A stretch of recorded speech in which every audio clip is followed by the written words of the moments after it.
So administrative priorities. There's a number of executive orders that were released as soon as this administration came in. I think January 20th was the first day. Again, like I mentioned on Tuesday, it seems like it's been like a year and a half or 2 years, and it's only been like 3.5 months. But it's been a busy start to the year trying to stay up to speed on what this administration's priorities are and where we see opportunities for tribes in Indian country. So one of the ones that's probably got the most attention from us anyways is the immediate expansion of American timber production executive order 14225. So it did reference agreements with tribes, referencing Tribal Forest Protection Act specifically, but directs the Departments of Ag and Interior to come up with a plan on how they're going to increase U.S. timber production. And there was a subsequent secretarial order from Secretary Rollins that came out, and we expect we will see one from Interior very soon. If there's not, I've kind of heard grumblings of one being circulated and vetted, but we have not seen that yet. But Secretary Rollins' order noted that there's an emergency situation to deal with 112 million acres of National Forest System lands. This one's got a lot of headlines, and they've, I think, maybe misframed it a bit from the people I've talked to, particularly reporters, that they act like they're opening 112 million acres that weren't available before. I mean, these were 112 million acres that were largely under some type of active management land designation already within the Forest Service. But I think there was a recognition that there's the potential to produce significantly more timber to both treat forest health issues and create fire resilience on these landscapes. And they think the department should do a better job of managing that. So that's the direction from the administration. And I think that fits well with what we're working on with the legislative priorities, that we've continued to push for additional tribal authorities to do that work, and we think tribes should be driving that process, particularly in areas that are adjacent to their reservations. And that's where I think that co-management bill, it will be particularly valuable. When we talk about co-stewardship, which was a priority of the last administration, we saw that as the next step from really consultation. That consultation, they'll talk to you, get your feedback. We don't really know what happens with that. We always discuss meaningful consultation. With co-stewardship, that gave us a seat at the planning table to come up with alternatives and talk about what some of the priorities for some of that project work should be. But when we look at co-management, particularly as it exists in the Northwest and the Supreme Court case law associated with fisheries, being a co-manager really gives tribes some decision-making authority at the table. So we think that's huge. That's been the missing part of this that we haven't had in the past, and why I think these pieces of legislation are so important. And if there really truly is intentions to increase timber production, increase active management on adjacent federal land, particularly lands where tribes have ceded or reserved rights, it's really important that tribes are sitting at the table to make those decisions about what those activities should be and inform the agencies about what those impacts might be to tribes, whether those are beneficial or negative. Executive Order 14/2025 also required, well, okay, I covered that one already, we're good there. All right, firefighter pay scale. So the new firefighter pay scale was approved by Congress in this year's Appropriations Act. For those that remember, we've been talking about this for a couple years. In the bipartisan infrastructure law, there was language that increased, I think they called it, or kind of referred to it as retention pay increases for firefighters, recognizing that we were losing them faster than we were gaining them. And they were working on a pay table that would make those payments permanent, or those increases permanent. So that's done at this point. So all of the federal folks in the room, if you're a primary, secondary firefighter eligible for firefighter retirement, those increases have been made permanent. They're not just temporary. In addition to that, the Appropriations Act also approved incident response premium pay. So this is something that we'd heard about, but we don't really have the mechanics of it spelled out yet. And again, we'll let Joe and Aaron talk about this a bit.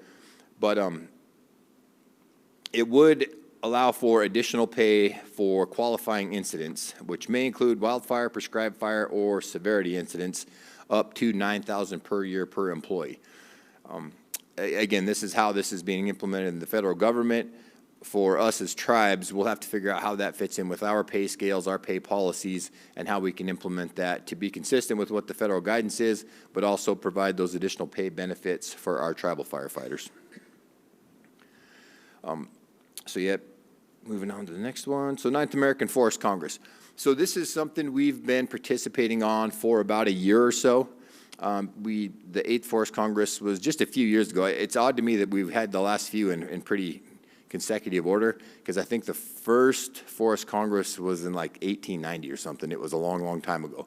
But one of the recommendations that came out of that first Forest Congress was formation of the U.S. Forest Service. So it's been a pretty impactful meeting in the past. The recommendations have had strong consideration from both Congress and the administrations that were in place at the time.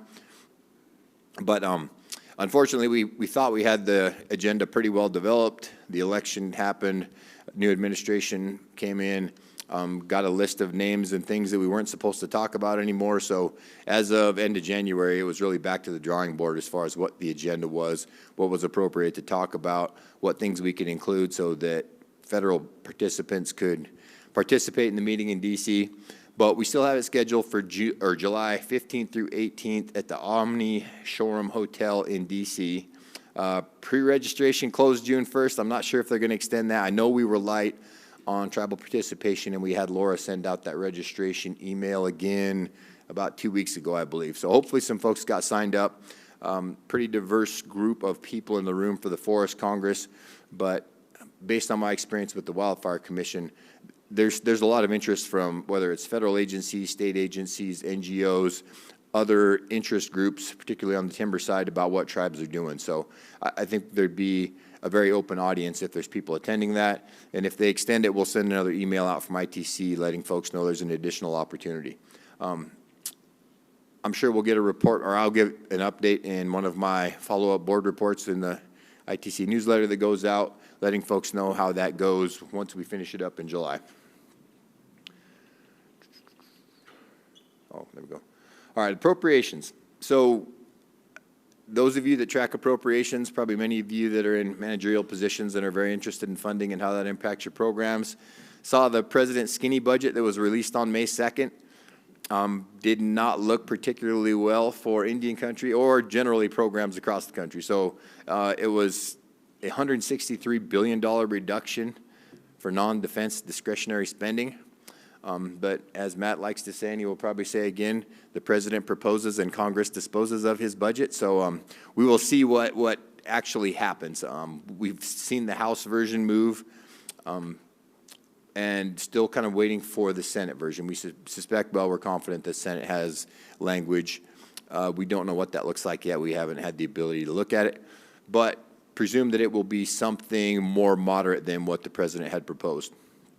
And based on what happens in most typical years, I was having a conversation with somebody about this fairly recently, and we talked about what the budget might look like. And I said, well, I don't think we've passed the budget in 20 years anyway, so it's probably going to be a CR going into 2026. And that individual knew. He said it was 1996 was the last time that the federal government approved a budget prior to the start of the fiscal year and didn't operate under some type of CR. So that's kind of amazing to me that one of Congress's primary functions is passing a budget, and we haven't done that in 30 years. That skinny budget did note a reduction in BIA of $617 million of what was a $2.9 billion budget last year. I think what visibility we did have in it, one of the biggest cuts, and it surprised me because they'd allocated or appropriated a lot of additional funding to law enforcement in the BI contract, but I think that cut was like $300 million. So we'll see where that ultimately lands. But we'll definitely keep folks updated. And again, the ITC newsletters will have information about what we know as we gain information. And then I'm sure we'll probably have this discussion again at next year's symposium because it's just a continuing thing. We did testify for appropriations back in February, which is about 2 months earlier than usual. Typically, we have those hearings in April. They were ahead of the curve a bit on this one, and again, because they're working through the reconciliation process this year, I think they're trying to identify federal funding that isn't being utilized right now that they can use to offset some extension of tax cuts. So again, continuing to track that, the House version passed on a very, very small margin by 1 vote on May 22nd, but again, expect considerable changes in the Senate version, and we'll continue to work with congressional offices, particularly those that are on the Appropriations Committee, to make sure they understand what those impacts in Indian country might be with the reduction in funding at all, and particularly with the significant reduction in funding. This is one of those times when the IFMAT report becomes very valuable. We can show them how underfunded BIA already is and how impactful it would be to cut them even more. When we look at the comparison to, say, the Forest Service for forest management, they get 3 times per acre what we get for management. So if they kept us flat, we would still be way behind even after the other federal agencies took cuts. So that's a message that we spread every time we get a chance in D.C., and we'll continue to do that. So other ITC projects, as I mentioned, the executive director scheduled an interview for on June 13th. Still working on plans for building out the rest of that staffing package. Again, that's largely funding dependent at this point. But as we bring those online, there's a lot of additional work that needs to be done. We've got IFMAT implementation. We've got workforce development. We've got several other contracts that we're working on. So I think I'm happy we're finally going to get Laura and Monica some help, because we ask a lot of them. And I think this will give ITC the ability to be even more engaged, particularly at the national level, but to provide that technical support to tribes. I mean, we try to be available when tribes have questions about things, particularly when new things come out. What does this piece of legislation mean? What do these new authorities mean? Are there good examples in Indian country that are tribes or reservations similar to mine, and are there people I can talk to? Because, I mean, we've seen some authorities like ITARA that were approved under legislation in that situation 8 or 9 years ago, but there's not been a lot of utilization of them. And particularly if they're going to continue to diminish the BIA staffing, it's going to be even more important for us as tribes to work together and share that information to ensure that everybody's aware of what their management options and flexibilities are, and how we can potentially use those to do as much and as effective tribal forest management and fire management as we can.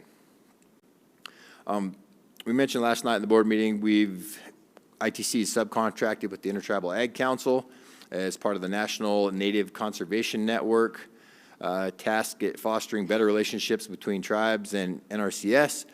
I suspect most of you use a lot of NRCS funding now. The EQIP program has been great for Indian country, but probably has worked better this time because this farm bill has been in place for so long. It seems like historically that the farm bills are redone once every 4-ish years, and the first year, USDA gets new guidance from the new farm bill, don't quite know what to do with it, and they're working through the rulemaking process, so that's kind of a time lag year. The next year, they're implementing the new rules, and they're a little clunky, so it doesn't work all that well. We kind of get it figured out in year 3 and 4 and spend a lot of their money, and then we start all over. But because this farm bill was passed in December of 2018, we've had a long runway to make good utilization of their funding, and they continue to get a lot of support. The USDA just, in general, gets a lot of funding. So that's something we think is important when Congress doesn't appropriate the amount of funding BIA needs to do the work that we have in our forest and fire management plans. We're always looking for those underfunding mechanisms that can help support that. And NRCS has been an important partner and tool in accomplishing that.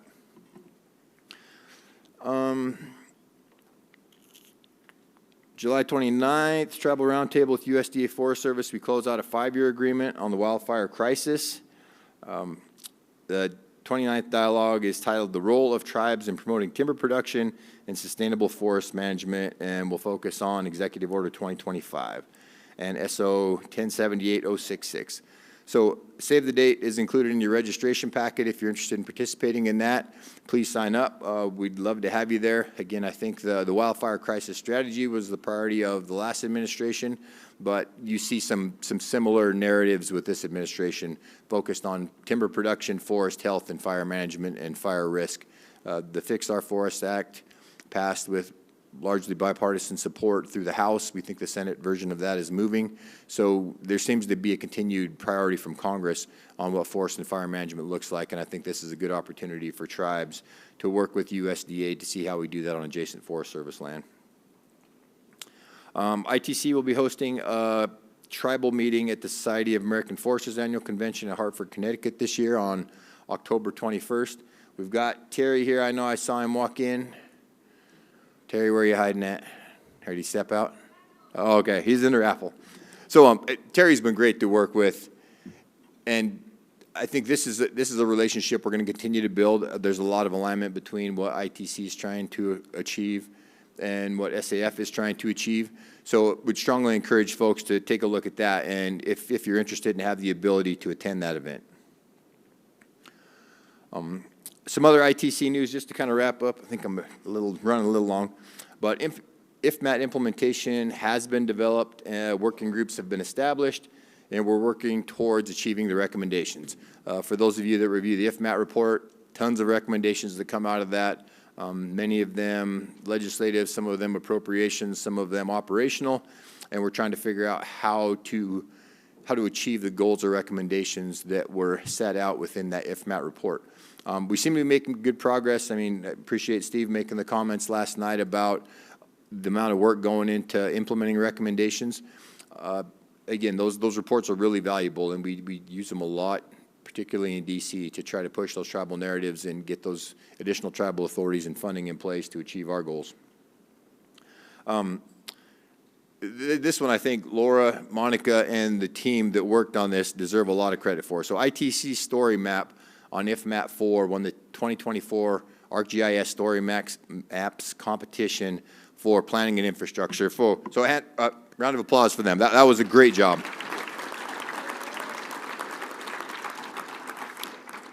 I think that's been one of the more important things that's brought visibility to this IFMAT. It said essentially the same thing as the previous three, but it was just us talking to people in DC historically, in my experience, trying to message what the report said, why it was important, why the recommendations were important. But we use social media in a very effective way this time. So it's gone to a much broader audience. It's in a much more readable format. It's summarized. It's got pictures. It's got graphs. It's something people want to look at. I mean, briefing papers aren't very fun to read. These things are much more interactive, and we've got a lot of positive feedback on it. So that's a success story we're going to continue to build on. I mean, I thought about that a lot with this IFMAT. We had a lot of discussion with it at the board level. With all the good information we have in these reports, how do we do a better job messaging it? How do we do a better job with implementation of those recommendations? And I think really ensuring that the public understands, that Congress understands what the importance of the report is and what it says is a great first step, and they did an amazing job. So kind of to close out, I just want to welcome the new member tribes we have for this year. So we've got Choctaw Nation of Oklahoma, which is, I think, was on before and is back on now, so we appreciate that. We were in Choctaw for a board meeting here back in April, doing some amazing things down there. So very excited about having them join. That we have the Moortown Rancheria from California, Sault Ste. Marie Tribe of Chippewa Indians, who testified with us a couple weeks ago on the Forest Act, and then Shan-Seat Incorporated from Alaska. I think hopefully I said that right. Always good to get more Alaska member tribes. Alaska is such a unique situation up there. It's really valuable to have those folks on the board so they can explain what's different in Alaska and make sure that we're representing those messages and priorities when we go back to DC as well. And with that, I think I'm done. All right, thank you.